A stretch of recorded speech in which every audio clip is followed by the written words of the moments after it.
Eu quero desejar a você uma ótima aula neste domingo e um excelente encerramento de trimestre. Acredito que você fará uma festa, né, no encerramento deste trimestre, porque é uma festa quando nós vencemos um trimestre tão maravilhoso como esse. E na lição de número 13, nós vamos falar sobre uma vida de frutificação. E nós já aprendemos que o cristão, ele somente pode ter uma vida de frutificação quando ele está ligado em Cristo. A vida cristã autêntica, ela está em constante desenvolvimento e em constante crescimento espiritual. 1 Pedro capítulo 3, versículo 18, Pedro escreve que devemos crescer na graça e no conhecimento do nosso Senhor Jesus Cristo. E o nosso Senhor Jesus, ele usa a palavra fruto para falar do resultado do amadurecimento da vida cristã. Um fruto é o resultado natural de um organismo vivo. E este fruto de que trata Jesus, ele é espiritual, mas ele pode ser visto, né, com as nossas atitudes, com os nossos gestos, com as nossas ações. E este fruto, ele fala do nosso caráter e do nosso serviço a Deus. E estar ligados a Cristo, a videira, é ter comunhão com o Pai. E como permanecemos nele? Orando, lendo a palavra, obedecendo a palavra, vivendo em santificação. E quando nós falamos de fruto, nós não estamos falando de dons, porque os dons, eles têm de estar acompanhados do nosso fruto.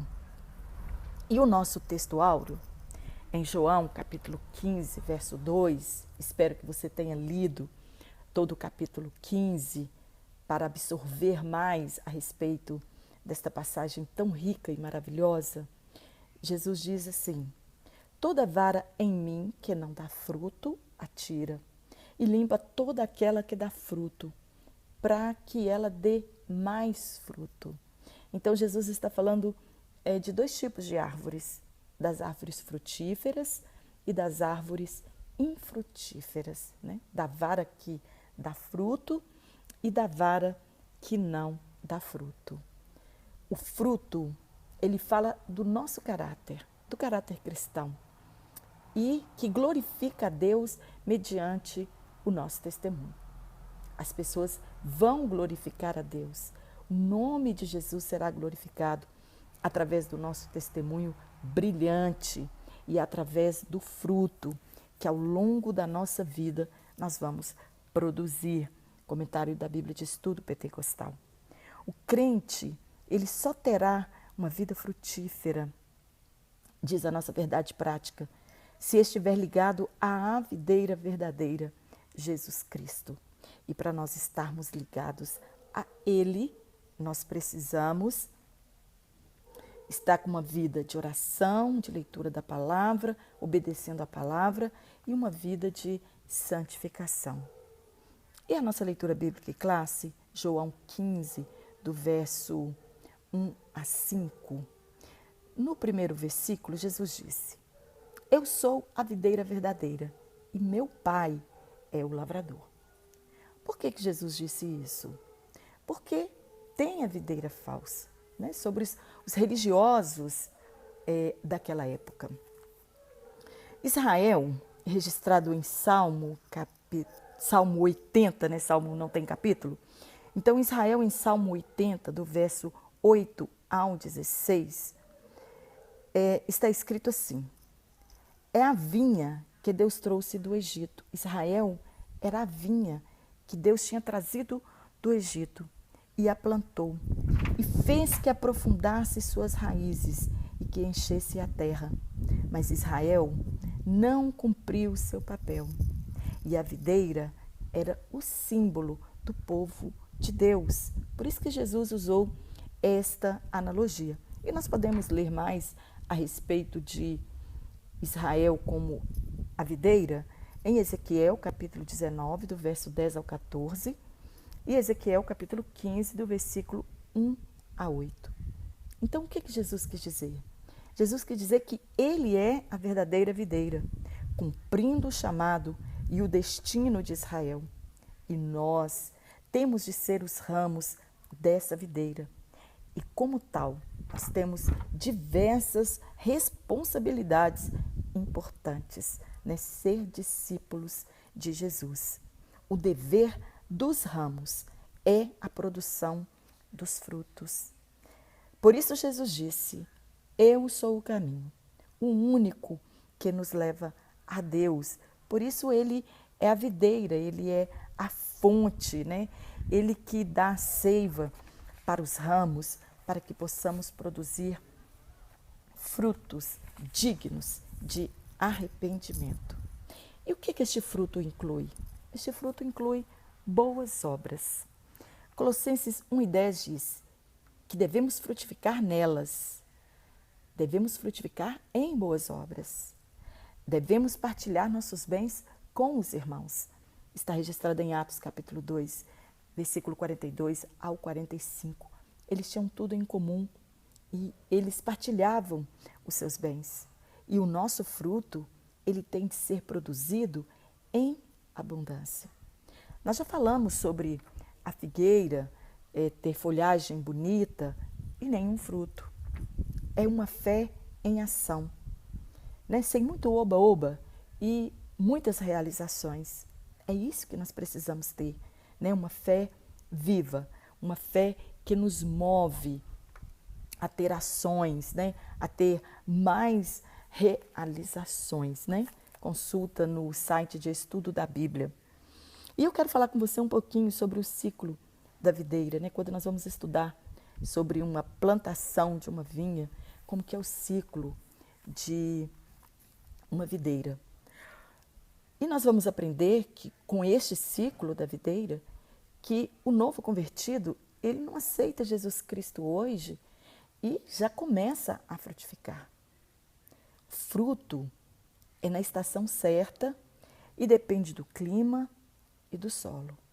E que antes de alcançar o amadurecimento e o sabor pleno, a videira ela passa por vários estágios. E o fruto, ele não cresce como uma uva já pronta, né? Existe um processo do crescimento até se formar a uva pronta para o consumo. Ela passa por ciclos até alcançar o amadurecimento. E o novo crente também, ele passa por um ciclo para produzir frutos que são dignos de arrependimento. Nós somos os ramos. Fala de nossa total dependência de Jesus, de termos de estar ligados nele, porque ninguém é autossuficiente. Então, depreendemos que, sem Jesus, nós não podemos fazer nada. E para produzirmos o fruto do Espírito, a primeira coisa, nós precisamos estar cheios do Espírito Santo. E se não somos, precisamos buscar isto em nossa vida. O primeiro ponto, a videira e seus ramos, né? Nós já falamos que Jesus fala sobre a parábola da vinha, ele faz uma analogia da plantação de uma vinha com a igreja, com ele e com o Pai. Então, nós somos os ramos, Jesus Cristo é a videira e Deus, o lavrador. Fomos alcançados unicamente pela graça divina e a única coisa que Ele exige de nós é que venhamos a frutificar. O que Deus quer de nós? Obediência à sua palavra. Segundo ponto, condição para ser produtivo. Qual é a condição? É estar ligado nele, em Jesus, a videira verdadeira. E na vida espiritual é preciso discipulado e ensino da palavra de Deus. Uma igreja, um crente que ele não é ensinado, a palavra de Deus, um crente que não gosta de escola bíblica dominical, um crente que não gosta do culto de ensino da palavra de Deus, a vida espiritual dele é raquítica. Não tem como ele crescer espiritualmente. Não tem como ele produzir o fruto do Espírito. Longe de Jesus, longe da sua palavra e sem a ajuda do Espírito Santo, não existe vida, apenas morte.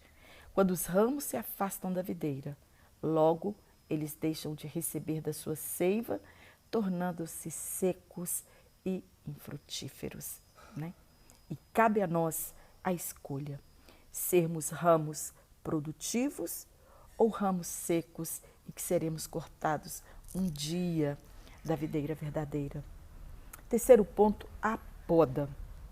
Quando nós falamos de poda, nós falamos da nossa santificação.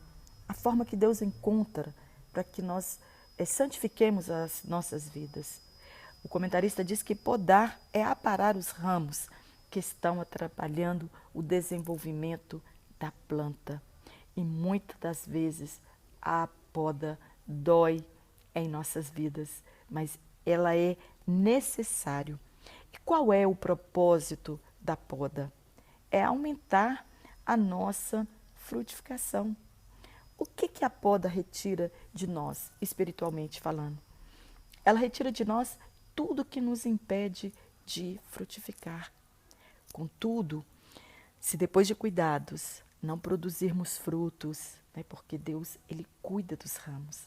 Jesus ele alimenta com a seiva cada ramo que representa cada cristão. Então não resta alternativa a não ser o corte e o descarte no fogo. Isto fala que o crente ele pode desviar. Quando nos afastamos da palavra de Deus, quando queremos viver nossa vida longe de Cristo, isso faz com que o cristão se desvie da presença de Deus, se desvie da casa de Deus e comece a afastar-se dos mandamentos de Deus. Na vinha do Senhor, não há ramos para enfeitar. Todos precisam ser frutíferos. Às vezes o cristão acha, não, isso é função do pastor visitar. Não, ajudar os necessitados é obrigação dos ricos. Não, todos nós precisamos ser frutíferos. Fazer a obra de Deus com aquilo que nós temos nas mãos. Ajudar com aquilo que nós podemos ajudar. Visitar os enfermos, os órfãos, os que estão nos asilos, contribuir, levar o nosso dízimo, as nossas ofertas, ajudar os necessitados. Nós podemos contribuir de uma forma ou outra. O importante é que nós sejamos frutíferos.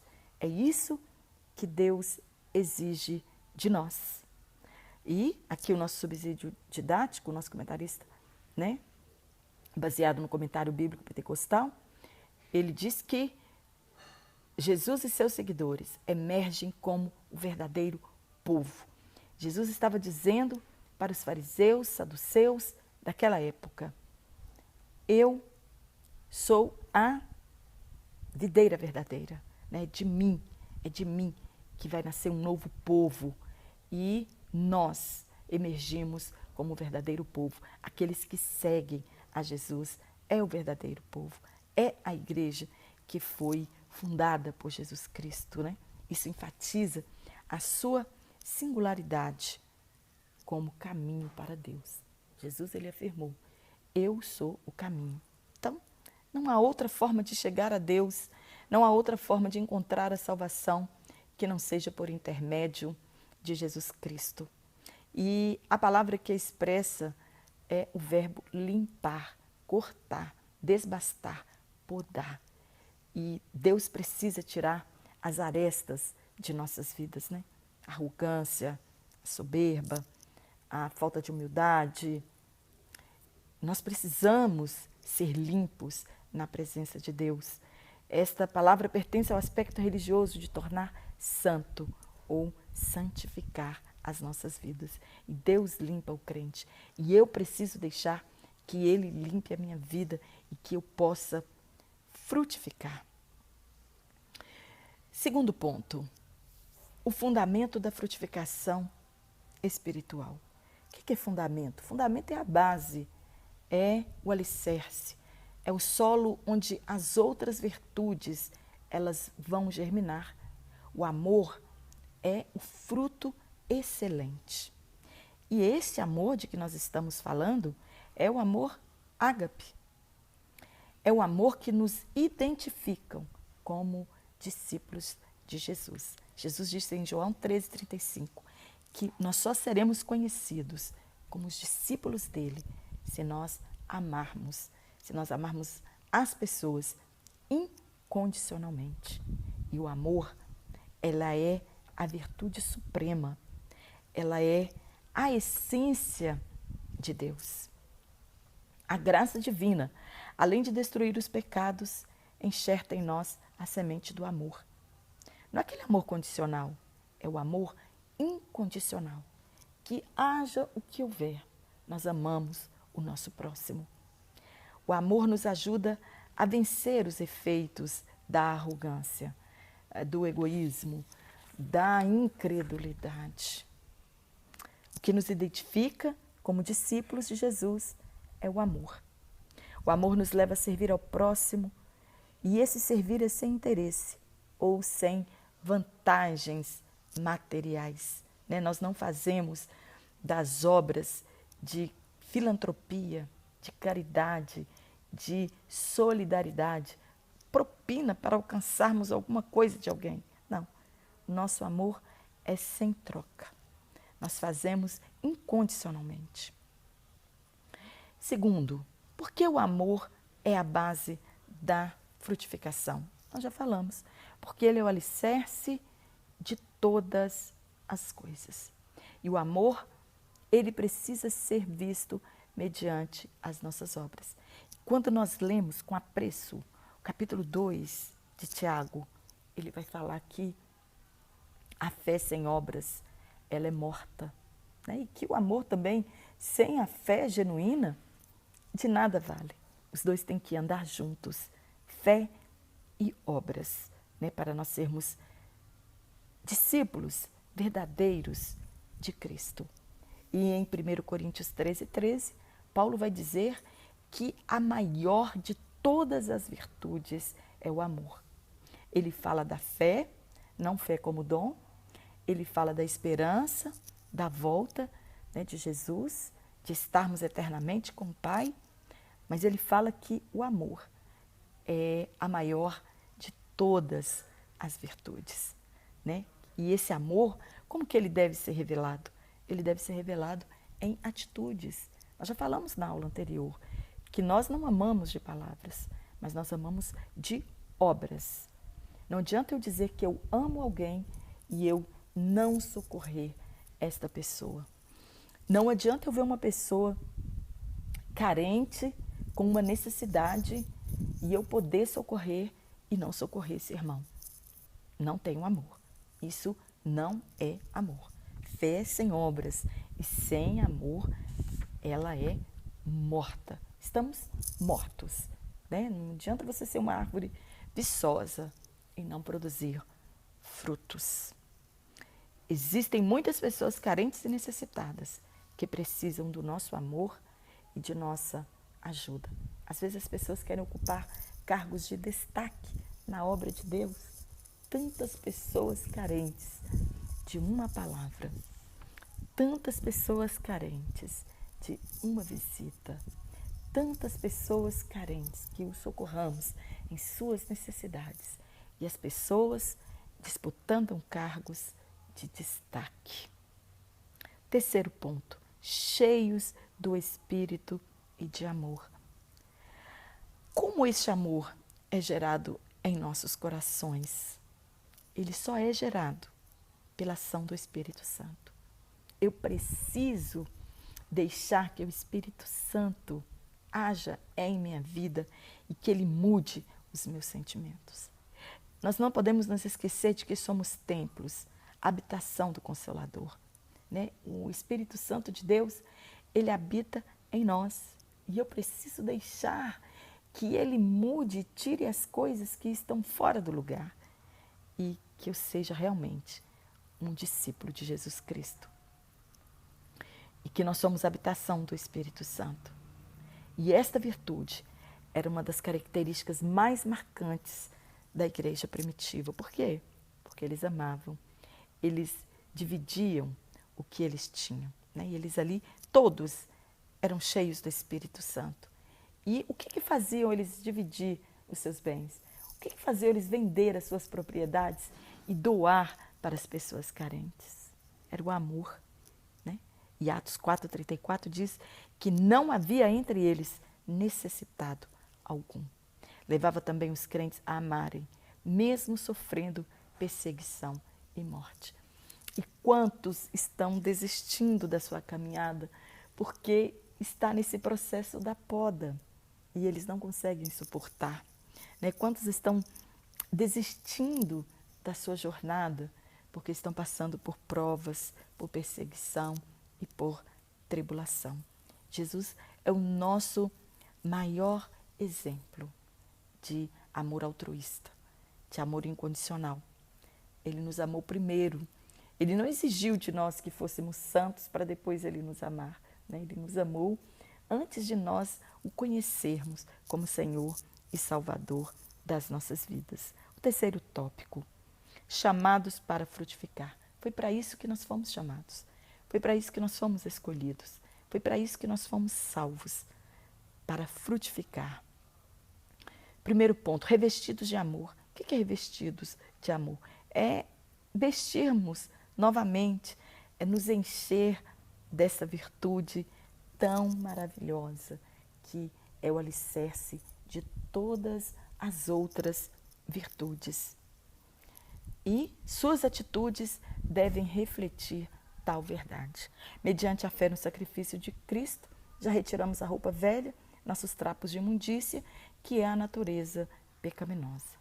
O amor fruto do Espírito em nossa vida nos conduz a quê? Ela nos conduz, letra A, frutificar em nosso relacionamento espiritual. Quer dizer, passamos a ter maior comunhão com o Pai, por intermédio da oração, do jejum e da leitura da Palavra de Deus. Só estreitamos nosso relacionamento com o Pai dessa forma. Também passamos a ter um relacionamento conjugal frutífero, né?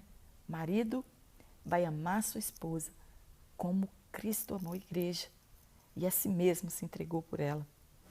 Ela nos dá a condição de ter um relacionamento familiar frutífero, né? Cada membro da família vai entender o seu papel neste grupo, nesta família, e a esposa será submissa ao marido e os filhos lhe serão obedientes. Ser submisso a alguém que nos ama incondicionalmente e nos trata como Cristo trata a igreja, é maravilhoso fazer parte desta família.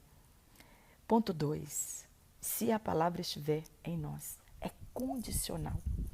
Se a palavra de Deus estiver enxertada em nós, se nós estivermos em Cristo, Cristo estivermos em nós, né, é possível frutificar. Mas somente se Cristo e as suas palavras estiverem implantadas em nós.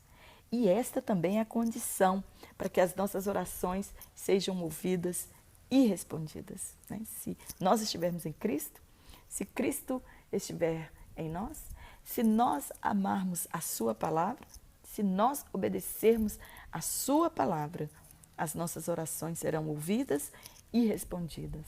E nós vamos entender que na nossa oração nós vamos pedir a Deus que faça não a nossa vontade, mas a vontade dele.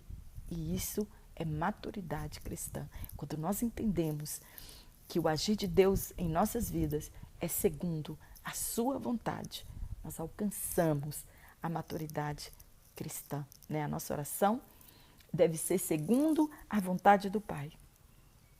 As palavras de Jesus fazem com que venhamos a nos tornar semelhantes a eles. Terceiro ponto, cumprindo a lei. Paulo escreveu que quem ama aos outros cumpriu a lei. E nós falamos isso na aula passada, né? que aqui Paulo está aludindo aos 4 mandamentos, as proibições contra o adultério, o homicídio, o roubo e a cobiça. São as relações sociais pertinentes e elas se resumem em amar o próximo como a ti mesmo. O amor de Cristo em nós nos ajuda a observar os mandamentos e princípios divinos para a nossa vida. Conclusão: que venhamos a frutificar em todas as áreas da nossa vida, a fim de que o nome de Jesus, o nosso amado, seja glorificado e exaltado. Concluímos o quê? Que tudo o que nós fazemos é para a glória de Deus. É para que o nome de Jesus seja glorificado. Infelizmente, muitas pessoas ainda não têm noção disso e, por isso, escrevem seus nomes em placas, descerram placas em igrejas para que seu nome não seja esquecido e que aquilo que ele fez um dia, o nome dele seja lembrado e glorificado entre os membros daquela igreja. Mas tudo que nós fazemos, Deus está vendo e é para a glória dele. E quantas coisas nós temos feito e as pessoas estão dando graças a Deus e glorificando o nome dele. E é para isso que nós vamos frutificar em boas obras. Que Deus em Cristo continue te abençoando, que você tenha uma ótima aula neste domingo e nos encontraremos aqui no próximo trimestre, se Deus assim nos permitir. Então.